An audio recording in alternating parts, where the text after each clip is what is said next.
Once upon a time, in a meadow near a farm not too far from here, there lived a very, very large number of little bunnies. Hello, sunshine. Hello, birds on the wing. Hello, springtime. We've been waiting for spring. Hello, sunshine, and welcome back to the Advent Calendar House, a holiday specials podcast where the flow of time is meaningless. We're switching gears a bit from talking about Christmas too early to talking about Easter too late as we hop back to 1986 to rewatch the Jim Henson special, The Tale of the Bunny Picnic.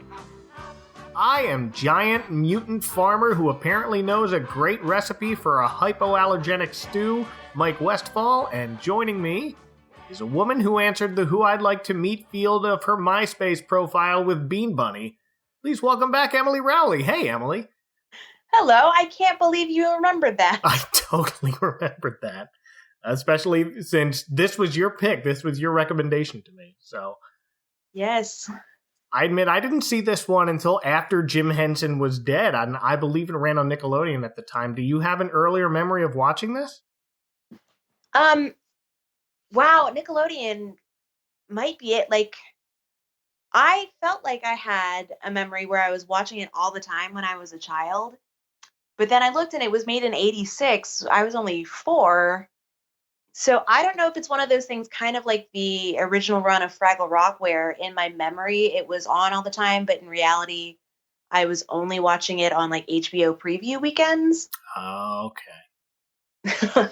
But knowing that it was on Nickelodeon, that might have been where it was. But yeah, I definitely did watch this one as a pretty little kid, but I had not watched it in a very, very long time. It's a weird one because it might have been HBO where you saw it because that's where it debuted, March 29th, 1986. That puts it 3 months before the release of Labyrinth, so that's where this falls in the Jim Henson timeline, folks.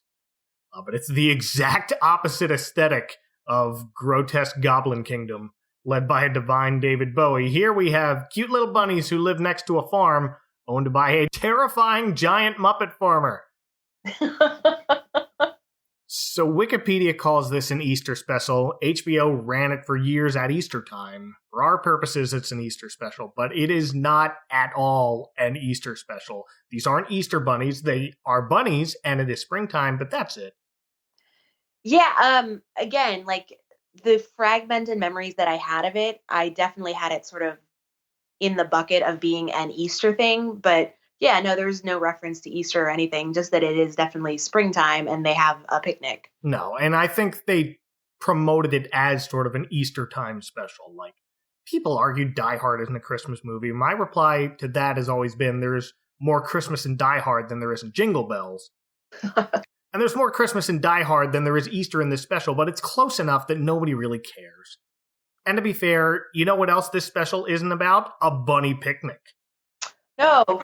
We open with them getting ready to have a picnic. They have to postpone the bunny picnic, but the tale of the bunny picnic is really the tale of the journey to get to the bunny picnic. Right. It's the tale of the bunny picnic that didn't actually happen. Right. So let's talk about Bean Bunny a bit. This is his first appearance, but I think everyone knows him better from other things. My introduction to him, was this your introduction to him?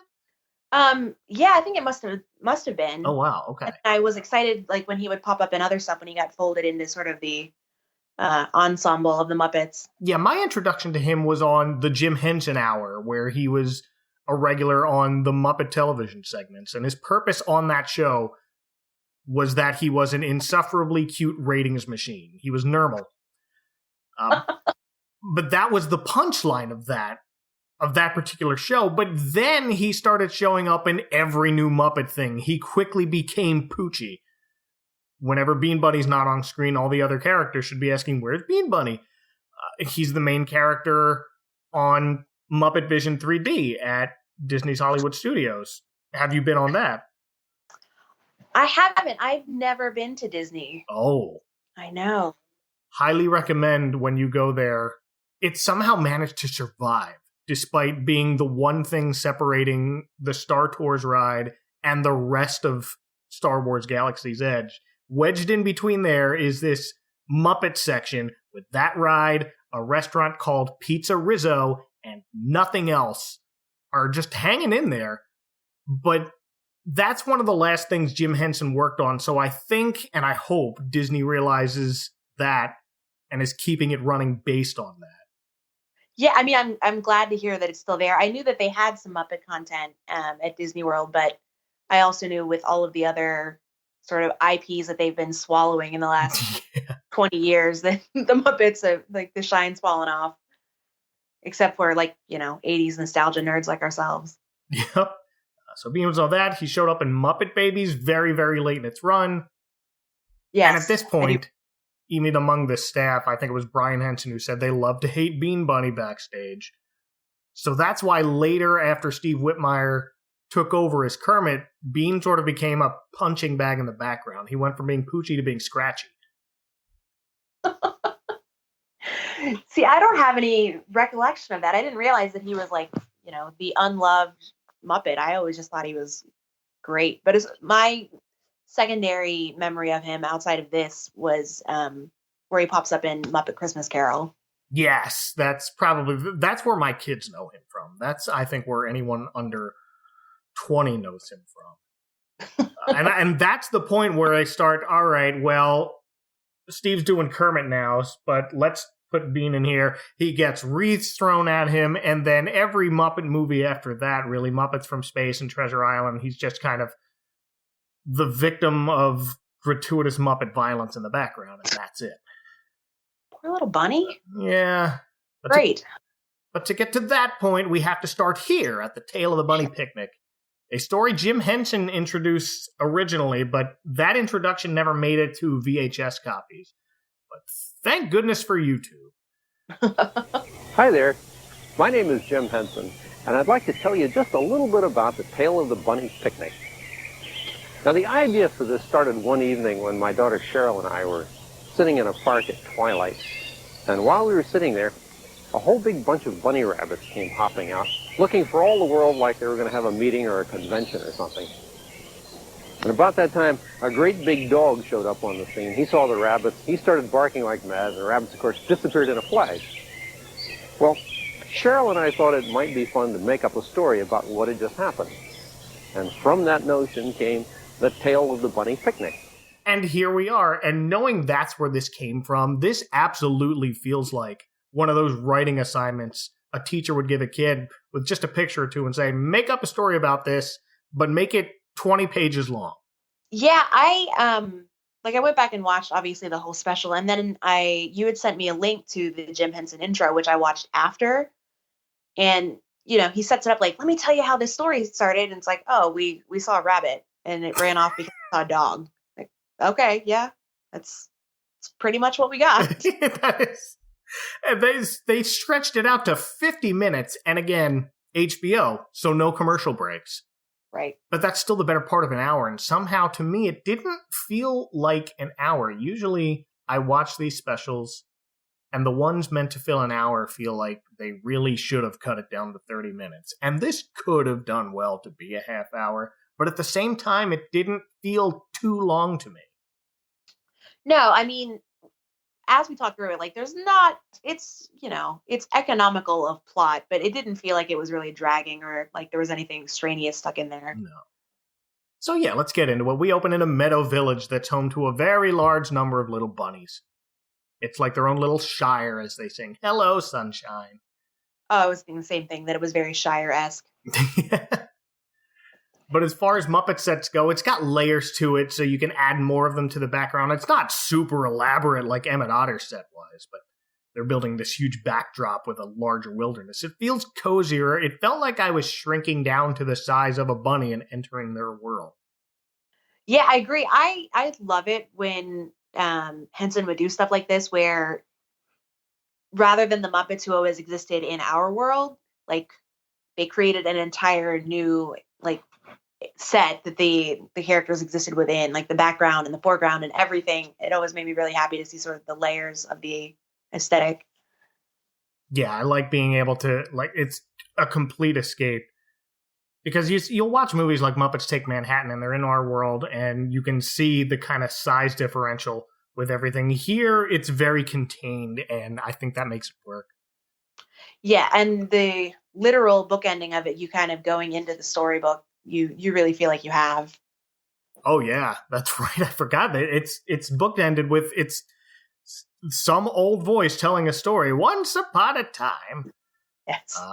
And before we meet Bean, we meet his older siblings. There's Twitch, his sister, who is performed by Camille Bonora. Bean! We've got to get these picnic decorations up before the storyteller comes! Who was usually a background Muppeteer. There's a lot of Fraggle Rock influence in this, so it's a lot of background Fraggle Rock characters and foreground ones, but Yeah.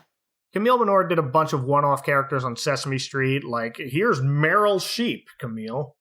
Do something with that. But for years, she took over for Clementine, Forgetful Jones's darling. So I think that's where I know her best. The voice of Twitch, I didn't recognize offhand until I had looked her up, but it was one of those things where in my memory of the special, I'd gotten her a little twisted, and I thought she was voiced by Karen Prell, who voices one of the other characters. Oh, yeah. We'll get to her in a second. But speaking of Forgetful Jones, Richard Hunt performs Bean's jerk of an older brother, Lugsy. Hop it! Oh, I know. You don't want me around because I'm too little, right? Right? No, it's not because you're too little. No? It's because you're not big enough. There's not much to Twitch's character, but Lugsy's awful from the get-go. Yeah, when I wrote down my pre-viewing thoughts of what I could remember from being a child, the only thing I wrote was little brother with shitty older siblings, which was only true as it turned out. Yeah, Twitch is trying to be supportive and a good listener to Bean, but Lugsy's just cute bunny version of Buzz from Home Alone is what I wrote down. That's very accurate, yes. Bean keeps wanting to help get ready for the bunny picnic and keeps getting told he's too little to be useful. This is all Lugsy does throughout most of this. But he has to be all, it's not that you're too little, it's because you're not big enough. Ah! But like the McAllister's smallest sibling, Bean's not much better because he immediately turns and gives that same business to Babble, who is the bunny voiced by Karen Prell, doing just a variation of her Red Fraggle voice. Twitch, if I say it once, I'll say it 1,000 times. Those flowers are beautiful, wonderful, in fact. Gorgeous, incredible, amazing, Babble! You said it, Babble. Oh, boy, she certainly did say it, didn't she, Snort? Right. And also, I associate her with being Maureen the Mink from A Muppet Family Christmas. Yeah. This is somewhere in between, her voice is somewhere in between Red and Maureen. Yeah. But her deal is she tends to talk too much. Her name is Babble. And then we also meet Snort, who snorts when he laughs. But for now, they're just background bunnies who are here for quick dialogue. Bean goes back to, isn't there anything I can do to help? Yes, leave. So he does, and he goes for a walk in the lettuce patch next door where he starts to sing, I Had a Dream. I had a dream where the bunnies all thought I was someone. I had a dream where my heart was the king of them all. I'm not really Bean, I'm king of the bunny picnic. Long live the king! Long live the king! And first, here's where I notice Bean's voice isn't quite refined yet. There are times when he sounds like he kind of has a cold. Yes. But it comes and goes throughout the whole special. It's a little weird. I'm chalking it up to brand new character.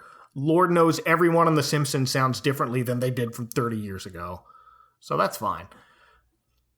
Sure. I mean, and even, the Muppets have changed hands at this point so many times that I don't know that there's a straightforward voice for any of them anymore. No, I think Carol Spinney was the last one. So Yeah. I think, oh man. Now I'm sad. Well, Bean daydreams about being the king of the bunny picnic, and this becomes a regular part of the story. Bean's a daydreamer, but the kind that gets super invested in his daydream. He's like Calvin and Hobbes. Very Muppet Babies-like, these interludes. Yes. Gosh, I hadn't thought about that, but Calvin and Hobbes is a good example as well. He doesn't seem to do much of anything except get yelled at and then sort of fall into some sort of elaborate fantasy Right. in which he's awesome. Yes. So he's wrapped up in that fantasy. I'm the king of the bunny picnic. That he almost doesn't notice coming face to face with an angry dog, and it's Jim Henson doing a variation of his Rolf voice, but he's just going bark, bark, bark. Bark, bark, bark, bark, bark, bark, oh, bark. And I, for some reason, think bark, bark is hilarious. Yeah, it's one of those crazy random things that I have held on to, like, from this special through my whole life, is just the idea of a dog going, bark, bark, oh, bark, bark, bark. And I didn't know where it was from until I watched this again. Well, Rolf does do that when he meets Sprocket in Muppet Family Christmas, going back to that. But part of me kind of wishes Jim Henson voiced Sprocket like that. Real life dog, what do you think of that, Sprocky? Bark, bark! The dog chases Bean around the lettuce patch. He runs home and hides under his bed and says the dog can't get him under there because I'm not really Bean. This is another part of his daydreams. People will kind of get him to snap out of it. He's like, I'm not Bean. I'm a fire-breathing dragon. Bean's not here. Then who are you? I'm a fire-breathing dragon. And I have a new favorite obscure Muppet. It's just Bean, but just his head on a dragon's body breathing fire. Oh, no, I loved it so much. It's a separate Muppet. Like, dragon had fur on its chest, and then the scale started below that. And it's all one Muppet, and it's half Bean, half dragon. This was only 5 seconds of this special, and it was the greatest thing. Yeah, it was absolutely fantastic. And again, it was very, I think, Muppet Babies-esque to put his head, instead of just making a dragon that sounded like him, to put a bunny head on the dragon. Yeah, that's a very good point. And the dragon looked very Creature Shop-ish to kind of foreshadow what we would see in Labyrinth later that summer. Sure, yes. Twitch finds him under the bed, and in his pretend dragon voice, he goes, Bean's not here. He almost sounded like Princess Leia in Return of the Jedi before we know it's her, in disguise. For some reason, that's what I went to. Huh. Or, there is no Bean, only dragon. Bean tells him he saw a dog, but Lugsy doesn't believe him because a second ago he said he was a dragon. But Lugsy also informs us that no bunny has seen a dog since before they were born, and this kind of sets up the plot point of no one believes the imaginative child. And I got a vibe similar to Big Bird trying to convince everyone that Mr. Snuffleupagus was real. Right. There's definitely, I thought they were going for like a Boy Who Cried Wolf thing. Oh, yeah. But it did just occur to me how odd it is, the idea that no one in this giant, because it's established to be a huge community of rabbits, because they're rabbits. Well. And none of them have seen a dog. Like, it's not like, no one's ever seen a dinosaur, just like a dog. Just a domesticated dog. No one's seen one in centuries. The legendary majestic dog. It was so scary.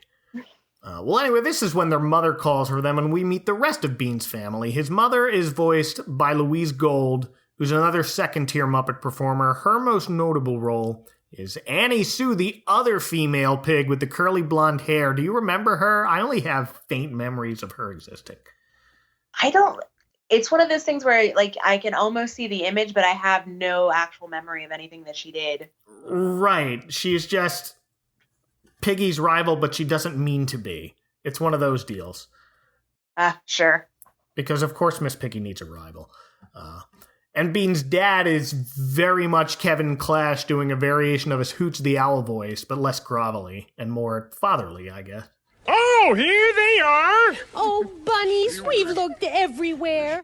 Yes, and the one thing that we know about the father is, despite them having never seen dogs, the father is terrified of them. Yeah, Bean doesn't want to go back outside because there's a dog, and Dad gets really upset, and it's almost like a PTSD moment, except no one's ever seen a dog before. Right. Which is strange.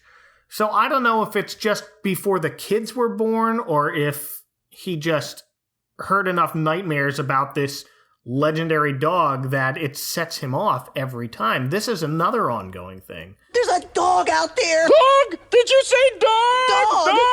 Dog! There's no dog. No dog? No dog. No dog? No dog. Oh. It's weird that this is the part that gets real for me.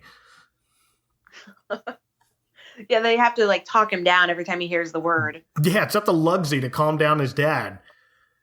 And the cute Muppet Bunny special felt a tiny bit too real. Yes. So Dad asked the kids to go get some pickled parsnips from their great-great-great-great-grandmother who was still alive because they're bunnies, and bunnies like to make more bunnies. To that point, there's also a baby bunny here, so Bean's not the youngest sibling. That's another ongoing thing. They make bunny jokes. Yes. But Bean reluctantly goes along to get the parsnips. Meanwhile, we cut back to the dog, and we discover he's the victim of an abusive and downright scary-looking farmer, performed by Martin Robinson. So he sounds like angry Southern telemonster, but really angry and really unnerving. Now, the only reason I dragged you out of that dump this morning and fed your miserable body was to get rid of those rabbits. You understand? Yeah, this was another, like, one of the recollections that I had from watching it as a child was being so scared of the farmer, but I didn't recall that it was like a full body puppet. I only remember sort of the legs coming into the scene in that first scene with the dog. Yeah. And I think that in my head, like, that's all we ever see is like it's sort of a nanny thing. Okay. Where you see the legs and hear the like very scary voice, but we never cut back to show the whole guy. I feel like they tried to blur that line because what we do see of the farmer's upper half is almost like they used some lighting tricks, so it was darkened out, so you can't really see the details of his face. We can make out maybe a mustache under his hat, but probably for the better, because every human-sized Muppet that's supposed to be human, like flesh tone, not 6 feet in pink, but they're all disturbing by design. I'm thinking, have you seen the Muppet Musicians of Bremen? I have not. Okay, well, all the humans in that, they're all bad guys, so of course they're supposed to be ugly looking, I guess. So actually, I think this one might have been repurposing one of those, but I'm not sure. Gotcha. But we don't really get to see the farmer's face. Yeah, I mean, at first, until the end of that first scene that he's in, I didn't even realize that it was like a puppet on the top half. I thought they had one live action character, and only at the end when he sort of walks away, I'm like, oh, no, that's that's not what they're doing. That's a creepy Muppet. But, I didn't even think about the possibility of watching this as a child. Yeah, I'm sure this would have been kind of nightmarish almost. But. Yeah, for sure. I mean, I was a scared little kid anyway, but yeah, the mean farmer did it for me. Yeah. The other notable trait about the farmer is that he sneezes a lot because we find out later he's allergic to bunnies. So of course he wants to rid his farm of them, but he also wants the dog to catch them and make a stew out of them. I'm not sure that's a great idea. If you're allergic to an animal, maybe eating them shouldn't be so high on your to-do list, farmer. I did wonder about that. Because it's not like even that he says, go kill rabbits. He literally says, here's a bag. Please bring me carcasses. Right. Bring the thing I'm allergic to back so I can cook it. Maybe not the best idea, but... Is he allergic to just the rabbits or also the dog? It might have been both. I think the dog clarifies later that bunnies make him sneeze, but... So I think at first as I'm watching this, I'm like, is he allergic to that dog? Get rid of the dog, man. Right. Well, they had established when they talk about how, it's been so long since they have seen a dog. It's that the farmer doesn't like dogs and that's why they live there. Right. Which I took to be, because he has pet allergies, which, farming seems like the wrong line of work in general. Yeah. But like, that's why he hadn't had a dog up to that point. Right. But here's this dog, and he's very threatening to it, and also mentions, if you catch me a bunny, maybe I'll even give you a name. That's how little he cares about this dog. Yeah, it's very sad. He just is. found this random dog on the street and was like, I'll feed you and name you if you kill things for me. Yeah. But it also sets up an ongoing joke for the dog. I'll catch that bunny or my name isn't whatever it is. Whatever it is. That's the joke Jim Henson keeps repeating a few times in this special. And that maybe is the one time when I feel like, okay, maybe this could have been a half hour, guys. I kind of liked the idea of him not knowing what his name was. There's another semi-running joke with the dog that they get in, like, that doesn't pop up until about halfway through that we can get into, that I thought worked less well than him having no name and being unaware of his name. I hope I remember to write a note about that. Because it's blanking, but we'll get there. So Bean and his older siblings arrive at their great-great-great-great-grandmother's house. Jokes about her having lots of babies and grandbabies ensue. And also she's making a sleeping potion. Is she supposed to be a witch too? Not explicitly a witch, but just sort of a granny witch in that way that all old country women are. Yeah. Like, not a bad witch. She's a good witch. It seems a bit out of nowhere that, also there's sleeping potion. Well, let me rephrase. She's working on a sleeping/hopping potion intended to provide a good night's sleep, but also get you hopping out of bed in the morning, which I could really use right about now. Grandma Bunny's little helper. Yeah. And she's only perfected the first part of it, so it's just a sleeping potion right now. Right. So Great-Grandma decides to accompany the bunnies home, but they have to rouse Bean, who just had to sample the sleeping potion. He starts to follow them back, but falls asleep again. And then we cut back to the dog, so we can sing a song about bunny stew. A mighty hunter's hunting for enemies. Beware all bunnies, cause he never ever says please. He's gonna get you if you'll come play peekaboo. Run, bunny, run. Let's have some fun. You're gonna be a bunny stew. I'll turn him into bunny stew. So I have to say, you can tell me what you thought. I didn't find the music in this special particularly inspiring. But the dog's song was the one that I thought had a little oomph to it. And there's one more later, but this song, this one had some oomph to it, and it has a lot to do with Jim Henson, but this one actually reminded me a lot of Sweetums had a song in The Frog Prince, if you remember that one. I don't remember the song. I do. I remember the Frog Prince, but not specifically Sweetum's song. He basically is it's less of a song and Sweetums talking to music, where he's just, Sweetums, get that froggy now! Okay, that's pinging me, yeah. Yeah, and this is basically the same idea with this Bunny Stew song. There was one great lyric in the Run Bunny Run song that I wrote down, which is that he was going to be sneaky like greased plastique. Oh, yeah. Yes. Greased plasticine. It's like, wow. That's a grown-up joke. Yeah, I thought it was funny that Jim gave himself the only good song. Well, the dog finally spots Bean sort of half sleepwalking back home, and the dog decides to follow him from a distance back to the bunny village to catch all of them. But Bean falls asleep again, so the dog decides, ever vigilant, I will watch that bunny until he wakes up. Which causes the dog to fall asleep on duty. But here, if this was a much worse story, is where it would end. Bean falls asleep, dog catches him, farmer puts him in a stew, and somehow isn't allergic to cooked bunny.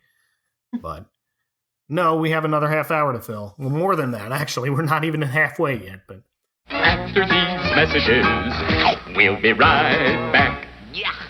McDonald's presents gifts your kids will love. Holiday Huggable Muppet Babies. Love 'em, hug 'em, Muppet Babies, hug 'em. You can get your kids Baby Kermit or Baby Fozzie or Baby Piggy for a limited time only. They're soft and huggable at a special low price with any McDonald's food purchase. Muppet Babies at our place. Holiday gifts at a special low price. Good night, Baby Piggy. Holiday Huggable Muppet Babies. Only at McDonald's for a limited time. So hurry on in. We now return to our show. Meanwhile, back at the bunny village, the storyteller bunny has arrived for the picnic, Gandalf style, in a sort of covered circus wagon is what I thought it was. But then when I'm watching it again, it's a tricycle. I kind of want one. 1, 2, 3, and here we go. Time to start the story show. Stories hot and stories cold. Stories new and 9 days old. Sing about a cow that flew up above the sky of blue. And if you need stories, follow me! Yeah, like he's pedaling, but then it has like a big caravan on the back of it. Yeah. Because as I'm typing out my notes, did he have the world's tiniest horse? And then I had to go watch it again. No, it's a tricycle. I was like, oh, that's cool. I want that. Yeah, it was super cool. There's a mayor bunny whose entire purpose is to officially declare the bunny picnic officially underway, officially. And they named the mayor bunny part. A Napoleon joke that's just wasted here. He's not that kind of mayor. Okay. I didn't get it until just now. In part because I wasn't positive until I looked at the credits what his last name was, because I was hearing Mayor Bunny Fart. It seemed a little juvenile. They don't normally go for the easy joke like that, but I was like, what? That would have been a better name. I mean, but now that you pointed out the joke, I kind of dig it. I like the fun. Yeah. But this is not a Napoleonic mayor by any means, but... No, he's sort of the typical Henson-esque, like... Yeah. Highfalutin gentleman of society. Yeah, who likes to make proclamations, the Link Hogthrob type. Yes. And that's his only area of expertise. It is my official duty as mayor officially to declare the bunny picnic officially started. Bowler hat and a vest. Yeah. But the performer here is Mike Quinn, who's a puppeteer behind Nien Nunb of Return of the Jedi and the Star Wars sequels. Okay. The storyteller is Ron Muick, who was also Ludo from Labyrinth. But his Wikipedia page doesn't mention that. I have to dig that up from Muppet Wiki. Since the 90s, he's worked mainly as a sculptor. Nothing about his work with Henson in the Creature Shop or anything. But it's just weird that it's not there. Oh, interesting. I was a little surprised by the storyteller's voice because, I mean, you expect him to be this Gandalf-esque kind of guy, and he's very Gomer Pyle-esque. Yeah! Oh, that's a good comparison now that you say that, but the storyteller didn't strike me as much of a storyteller. No, he didn't. I mean, there was a story, but he didn't tell a story. He did a puppet show. He did, and not in a very grand style like I was expecting. But he tells an extremely short story, too, about a fox who liked to eat hedgehogs until he met a giant hedgehog who promises not to hurt him because those who hurt others hurt themselves. Foreshadowing. Yes, it was like the world's shortest Aesop. Yeah, it was. But during this story is when Bean runs back to the village trying to get everyone to quiet down or the dog will hear them. Emily, have you seen the movie Trolls? The new movie with the trolls? Mm-hmm. No. There's a part in that movie that's basically this. The trolls have a dance party, and that attracts this giant chef who wants to cook them for her town. This is that to a T, and I'm not saying Trolls ripped off obscure Tale of the Bunny Picnic, but that scene is the same as this one, to anyone who's listening and knows what I'm talking about. Only when the dog comes running into the bunny village, he doesn't catch any of the bunnies. They all scatter. Okay, not to get off track, but... Please, get off track. I just want to... so there's a plot point in the Trolls movie of a chef who wants to eat the trolls. So the deal with the movie is the giants are called Bergens. They are never happy. They're like depressed giants, and they believe the only way that they can feel happiness is to eat trolls. Huh. It's kind of dark. Yeah, it gets kind of dark, but for the most part, it's a cute little kid's flick. Yeah, I hadn't seen it. I knew about the sequel because I knew about the McElroy brothers and their quest to be in it, but I haven't Oh, seen really? it. Yeah, last I heard, they had like one line in the movie or something. Oh, neat. I'll have to go check that out now. It's probably streaming soon. Yeah, they unsurprisingly they made a podcast about it. Oh, of course.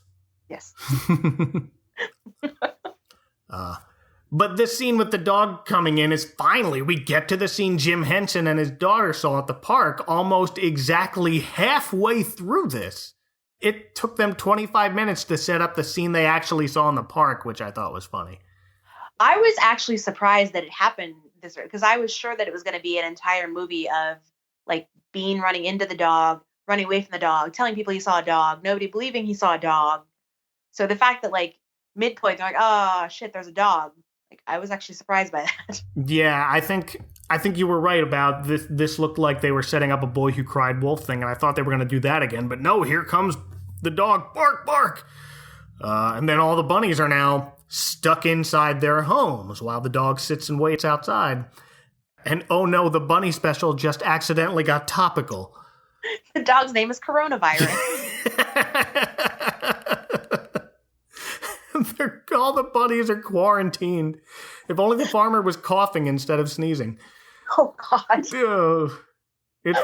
It feels the same. Mom and Dad are singing their kids a bunny lullaby. Bunny go high and hush a by. Bunny go low in the soft evening sky. Bunny shall have a piece of pie. Sweet as the dreams in my sleepy one's eye. Trying to keep things as normal as possible. We did not plan this. Wow.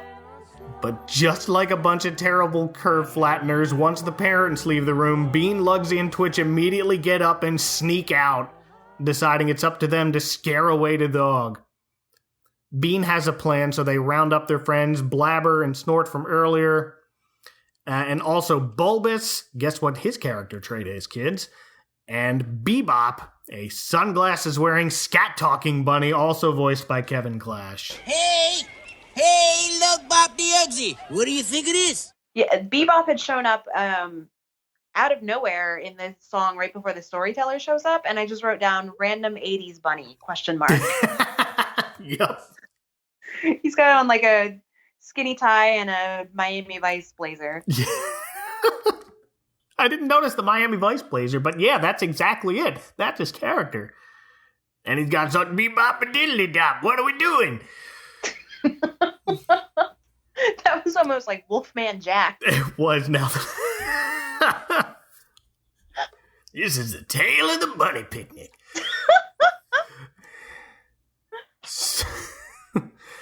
So they're working on building something. We can't tell at first. And again, despite Bean being right about the dog, Lugsy keeps pushing him away, saying he's too little to help. Bean wants to use the sleeping potion on the dog, but Lugsy steps in and decides, I'm going to be the hero and do it. And this is when Bean snaps and repeatedly shouts that he hates his brother, and I really wish this part was more effective. But it's a Bean Bunny snap, so even when he's super angry, he's just cute, adorable Bean throwing a tiny baby fit. You're just a little bunny. I'll go to Granny's. You know something, Lugsy? I don't care if you are my brother. I hate you. I do. I hate you. I hate you. I hate you. I hate you. Yes, he was far too cute to sell his searing hatred. Yeah. I see what they were trying to do. They wanted to set up the be careful what you wish for scenario, because Lugsy immediately comes out of his hiding place, gets caught by the dog, sprays the sleeping potion at the dog, but it's Lugsy who passes out from it. Well, actually, I think they both do. It knocks them both out now that I think about it, but they decide this is the time to act. So the bunnies set up what they were building, a giant patchwork Trojan bunny. And this thing is a beautiful mess. It's so terrifying. And this is the closest it gets to being an actual Easter special, because it looks like the most nightmarish mall bunny you've ever seen. Yeah. I'm so glad that my wife and I are in agreement that just we never have to meet the Easter bunny at the mall. Santa, sure, we'll take them to visit Santa because he's got a human face. I've never seen an Easter bunny I'd liked. No, I mean, It's like you said, like Santa is like, even if you are like, well, that's not the real Santa, it's still a dude who can probably, talk to Santa, send him an email. Right. But with Easter Bunny, like it's so like even at a small age, like that's a guy in a suit. Yeah. That's not what rabbits look like. But it's never a good suit. It's always like Times Square Elmo quality. Oh. But, well, and this is the quality of this giant Trojan bunny. He's got the mismatched eyes, his teeth are crooked, he's the cutest kind of hideous. And most importantly, he towers over this dog who is terrified, and rightly so. But it's Jim Henson as a dog, so he's saying out loud, "Oh, whimper, whimper, cower, cower." Oh, whimper, whimper, whimper, oh, please don't hurt me, giant bunny. The giant bunny, just to go back a second. Sure. Even though it was like a complete grotesque, you know what it reminded me of is, did you ever have one of those toys when you were a kid called a Puffalump? I didn't, but I know what you're talking about. Wow, I forgot all about Puffalumps. Yeah, like they were little stuffed animals. A lot of them were rabbits, and they were kind of made of like a parachute material. Yeah. Oh, you know what? I think my sister had one now that I'm actually looking them up. Yeah. She had a pink one. There it is. Yeah, I had a couple of them, and they have stuck in my mind in part because, like, I occasionally sell stuff on eBay, and they go for huge money. Oh, wow. Yeah. Sorry, I had to, like, type Puffalumps because I want to link to that. Yeah, the giant rabbit looks very much like, the kid that wanted a Puffalump, and so they're like, well, your great aunt will just sew you one. And oh, dear. Oh, no. Yeah, it does now that you mention that. Well, all the bunnies inside this giant Puffalump bunny are piled on top of each other. It was supposed to be Lugsy on the top because, of course, it was. But Twitch decides Bean needs to be the one at the top, being the voice of the giant bunny because he's the smallest and the lightest, and it was his plan to begin with. So finally he gets his moment to be the voice of the giant bunny. So he tells the dog the same thing as the giant hedgehog from the story earlier. That's Mr. Giant Bunny to you, and I won't hurt you, and do you know why? No, why, Mr. Giant Bunny? Because those who hurt others hurt themselves. Oh, those who hurt others hurt themselves? Oh, that's profound. So let that bunny go. Oh, do I have to? Now! Okay. The dog reluctantly frees Lugsy and mutters, "I was supposed to put you in a stew," and that freaks out Bean now, who loses his balance and the whole giant bunny topples over. They had done it. They'd won, and then, like, the after effect idea that they could have wound up in a soup, and he just, like, loses his cool. Dog realizes it was a trick and goes after them again, but freezes when he hears the farmer coming, and that's when Bean realizes the dog's afraid of the farmer. Well, yeah, farmer said he was going to kill the dog if he didn't catch a bunny. Bean tells the dog to hide, and this whole time the farmer's sneezing. And I think here is when the dog explains bunnies make him sneeze something terrible. And that gives Bean the idea to stand up to the farmer, and now it's the big abusive farmer who's afraid, telling Bean, "Stay away from me." Bean calls out the other bunnies to come out, and if he can do it, so can they.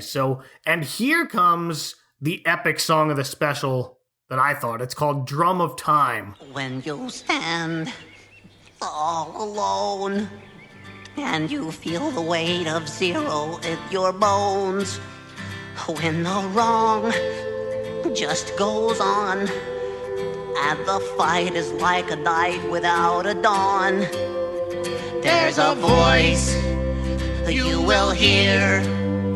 It will tell you what is right in spite of fear. And the voice is a drum.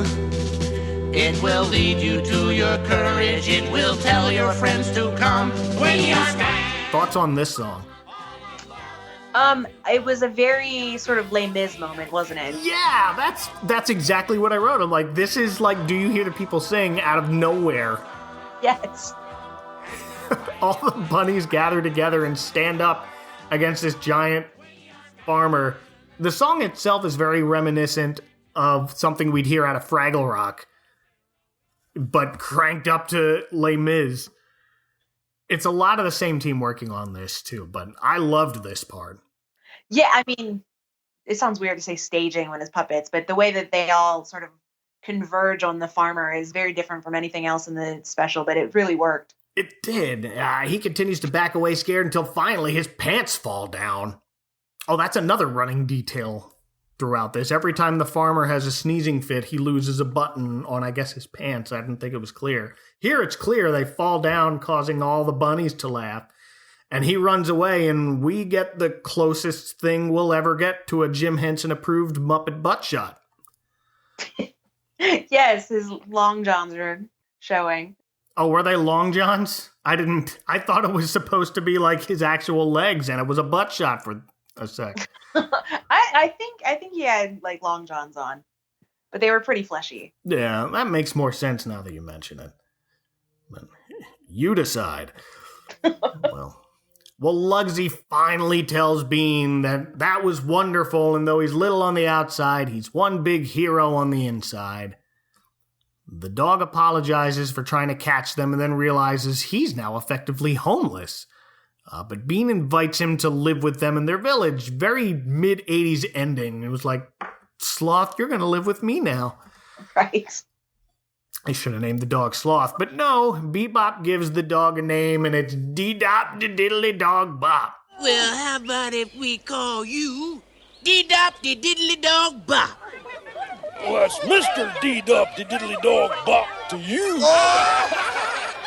Yeah, I made sure to write that one down. Yeah, I needed to make sure that, okay, I need to say this right, because I'm not going to get it right unless I see it in print. But that's it. We end with our narrator, who's old Grandpa Bean, telling his grandkids this story. The dog's there, too. They're both old with glasses now. And universal symbol for oldness. Yes. And one kid asks, well, what about the bunny picnic? And that's when I realized, hey, yeah, I forgot this story was supposed to be about a picnic. We barely see a picnic. Yeah, no, they never got to the picnic, because I guess it starts when the storyteller shows up, and then presumably they eat afterwards. But I guess we don't even see it. They sing again at the end there. All we get from Grandpa Bean is it was the best bunny picnic ever. And then we just reprise the theme song and roll the credits, and they just sing their way to the actual picnic. We never see it. Nope. No picnicking. Oh, well. What an odd but adorable little thing. Yeah, I mean, it's slight, but it's still got a lot of charm to it. Oh, we never circled back to it, but the other dumb running joke with the dog is how he kept confusing, like, body parts. Oh, that's right. Oh, what was it? He said he was going to sink his eyes into dinner and close his teeth or something. Yeah. Oh, the one I remember now, that he's, like, sniffing around while the story's going on. Well, it's after the story, and they're all cheering, and Bean's trying to quiet everybody down. He's going sniff, sniff, sniff, and then he stops, and he hears them, and he goes, do my knees deceive me? And there's one where he's, like, sticking his face down into the bunny hole trying to get in, and I think it's Bebop, again, who just sort of rails off and, like, smacks him, and he goes flying backwards. Yeah. Right, and he's, like, rubbing his nose, but he's like, oh, my toe. My toe. That's right. Well, we all know what happened to Bean Bunny. He turned into the Muppet Scrappy-Doo until he just faded away. But today, you can visit Bean Bunny in Atlanta at the Center for Puppetry Arts, where he has lived since 2015. Apparently, also on display there are the great-great-great-great-grandmother Muppet, the Storyteller Bunny, and the Dragon Bunny puppet is there. Ah! The Puppetry Center in Atlanta has been on my bucket list for a while, but man, that really makes me want to go. Yeah, well, and Emmett Otter and his mom currently live there too. I've never been to the place. I need to go someday too. But my friend Carlin from the now dearly departed Nerd Lunch podcast has been there. He's got a video tour of it. I am linking that in the show notes, which are at adventcalendar.house. And Emily, if people want to daydream about you being a dragon from the waist down, where can they find you online? Well, you can go to my Instagram at MLE if you want to see pictures of my plants or my dog. That's kind of it. And I'm on Twitter at AdventCalHouse. Emily, thank you again for recommending this one. Always happy to talk to you. Yeah, it was fun. Thank you. Well, our countdown to Christmas in July continues in a couple days. For now, for Emily, from inside a giant patchwork version of myself, this is Mike Westfall saying, watch out for the lettuce patch. It's iceberg lettuce. Funny, honey, gunny, wunny, bunny, bye, everyone.